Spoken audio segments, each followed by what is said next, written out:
I'm Stefan, the BMW DIY guy, and are you looking to improve both the function and look of the hose clamps in your engine bay? Let me show you how.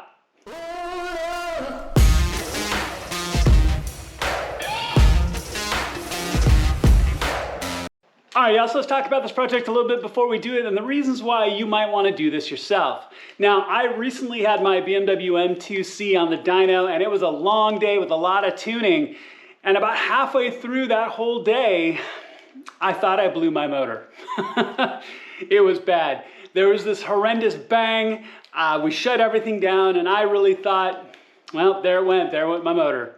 But I got really lucky. Now in my car, I've got two charge pipes that come up from the turbos into the intake. And I got really lucky, and that bang sound was the sound of one of my hose clamps slipping and my charge pipe coming out of the rubber boot.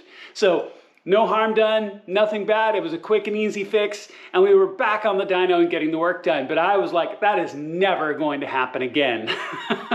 So I went out and started looking for improved hose clamps. And what is such a simple thing, right? I mean, hose clamps are such a ubiquitous part that we all have in our cars, and they're really pretty generic with those little worm drives and the whole 9 yards. I wanted something better and stronger, and along the way, I found a way to make them look even better.